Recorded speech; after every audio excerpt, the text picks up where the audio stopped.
Il aurait demandé à Damso de se prononcer davantage.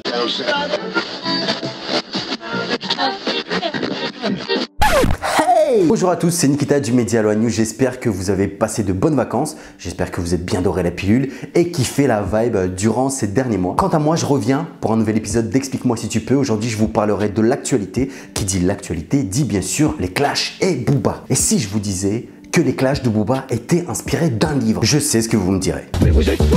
Oh oui, fou! Pas tant que ça, puisque je pense que Booba connaît quelques enseignements de ce fameux livre. Et je suis sûr que chaque matin, il fait un petit bisou sur ce livre en disant merci, la piraterie n'est jamais finie. Et ce livre, c'est The Book de la guerre. Ce fameux livre a été écrit par un général chinois qui s'appelle Sun Tzu au 7e siècle avant Jésus-Christ. Et le livre s'appelle L'art de la guerre. C'est la guerre! C'est une compilation d'enseignements stratégiques et idéologiques pour vous montrer comment gagner des batailles, qu'elles soient finalement guerrières ou des batailles tous les jours, parce que ce livre finalement il y a beaucoup de métaphores et peut beaucoup vous servir dans la vie de tous les jours. Attention, je tiens à vous préciser que même si je suis barbu et je parle d'un livre qui s'appelle L'art de la guerre, il n'y a aucun sponsoring politique. Bref, Sun Tzu a fait la guerre pour habiter rue de la paix. Booba semble mettre en œuvre les enseignements du général pour ses clashs. Je vais donc rapidement revenir sur les clashs de Booba et les différentes stratégies mises en place. Sun Tzu disait que la meilleure victoire, c'est la victoire sans combat. C'est ce que Booba fait notamment avec Instagram, qui est un peu son terrain de jeu. Il donne le rythme, crée les clashs, finit les clashs, arrête et commence des carrières comme il le dit. Mais depuis des années, il se prononce comme étant le boss du rap game. C'est vrai que c'est beaucoup dans la culture de l'ego trip où des rappeurs justement convoitent cette place du numéro 1. Ce qui est faux avec Booba, c'est que beaucoup de gens ont accepté son statut de numéro 1. Les critères pour être le boss du rap game, finalement, il n'y en a pas. Si c'est vendre des disques, Booba n'est pas le meilleur vendeur. Mais en tout cas, Booba a créé cette idéologie et a fait rentrer dans l'imaginaire collectif que c'est le numéro 1 du rap game aujourd'hui. Peu importe les critères ou les chiffres. Et ça, c'est une victoire idéologique. En gros, Sun Tzu explique qu'il faut connaître ses alliés, connaître ses ennemis et connaître le terrain sur lequel on va se battre. Si l'ennemi nous paraît faible, on lui rentre dedans direct. Si l'ennemi paraît coriace, on attend un petit peu le bon moment justement pour entrer en attaque en vue de gagner. Rappelez-vous, en 2007, Booba s'attaquait à 3 noms de la musique urbaine qui sont Matt Pokora, Cynic et Diams. Les négros sont déclassés par Pokora, Diams, c'est Cynic, la honte, négro. Je pense que finalement, c'était très intelligent de sa part parce que le public allait accepter cette critique parce que finalement, Matt Pokora chantait pour les ados vierges et boutonneux. Diams, c'était un petit peu la seule femme du rap game, et Cynic était le rappeur qui avait du mal à asseoir sa légitimité parce qu'à l'époque, être rappeur et blanc, ça faisait pas trop l'unanimité. Et je pense que les clashs stratégiques de Booba ont commencé avec Cynic. Avec Cynic, on se souvient, Cynic a balancé le titre Carton jaune qui était vraiment pas mal. Booba a répondu avec Carton rose qui était pas ouf, et le carton rouge de Cynic a fini finalement ce clash. Mais les dés étaient déjà jetés puisque Booba avait déjà été considéré comme étant le prédateur et celui qui représentait la rue, et Cynic était un petit peu le rappeur blanc qui s'appelait Thomas et qui avait du mal à asseoir cette légitimité. Donc Booba est sorti gagnant et Cynic a commencé à chuter alors que c'est l'un des mecs qui a vendu pas mal d'albums. Sun Tzu disait qu'il fallait en tuer un pour en terrifier un millier, et c'est là que Booba le clasheur était né. Je suis pas l'autre zoulette de Booba, moi je vais pas faire des chansons sur toi, moi je t'ai dit je suis pas une racaille. Pour les ennemis forts comme Rof en 2012, Booba n'a pas répondu au début quand Rof l'a traité de zoulette et il a sorti Wesh Zoulette, etc. Mais a fini par répondre par la suite, tout simplement parce que son statut de numéro 1 a été remis en cause par le clash de Rof et donc il ne répondait pas au début, mais à un moment donné il a fini par sortir de sa tanière. C'est ce que Sun Tzu enseigne également. Sun Tzu explique qu'il faut constamment titiller son adversaire et rester dans son esprit afin que l'adversaire soit déstabilisé et fasse une gaffe à un moment donné. Booba a bien appliqué cette règle sur Instagram puisque dès qu'un clash commence, il n'arrête pas de bombarder sur un artiste avec lequel il est en clash. Et ça fait perdre les boules à pas mal de rappeurs. Caris, on s'en souvient, ne répondait pas au début au pic de Booba, mais a fini par sortir cette fameuse vidéo vampirique qui a lancé le clash. Je vais te briser tes os, je vais te boire ton sang.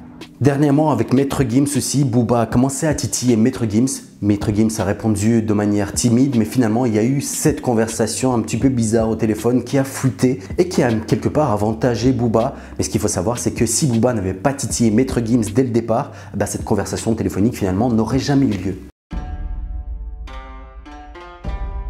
Au départ, Booba ne faisait pas énormément de featuring, mais par la suite, il a compris qu'il est nécessaire de créer des alliances et de faire des featuring. D'une part parce qu'il prenait de l'âge et pas mal de rappeurs jeunes commençaient à prendre de la notoriété. Et d'autre part, il a voulu créer des alliés dans sa lutte, puisque dès qu'un rappeur a été validé quelque part par Booba, celui-ci ne se mélange pas avec les rappeurs avec lesquels Booba est en clash. Ça a été le cas finalement de Niska, Gradure, Damso et j'en passe. Finalement, Booba a divisé le monde du rap pour mieux régner et tout le monde est assez d'accord avec ça de manière stratégique aussi, tout simplement parce que Booba a la capacité de lancer des carrières et qu'une fois un artiste validé par Booba, sa carrière peut monter en flèche. Sun Tzu disait aussi que dans sa propre équipe, il faut être craint et respecté. Et pour cela, la moindre faute, il faut punir. Shai en a payé les frais, rappelez-vous, avec cette rumeur de rapport tarifé avec André Ayou, le joueur de foot. Booba l'a gentiment sorti du 9 de I, d'une part pour montrer l'exemple et d'autre part pour éviter que ses adversaires se servent de cette situation pour nuire à Booba.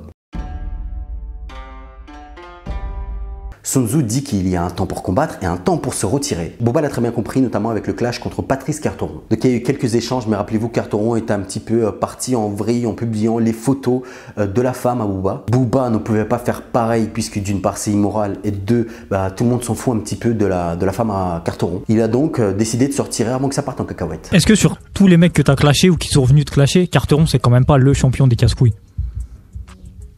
Lui, c'est un cas à part. Je pense que c'est même psychiatrique. Si c'était à refaire, tu referais la même histoire avec lui ou... Non, lui, vu que c'est un golemon et que je crois qu'il a un problème psychologique, je crois que je lui aurais jamais répondu. Ouais.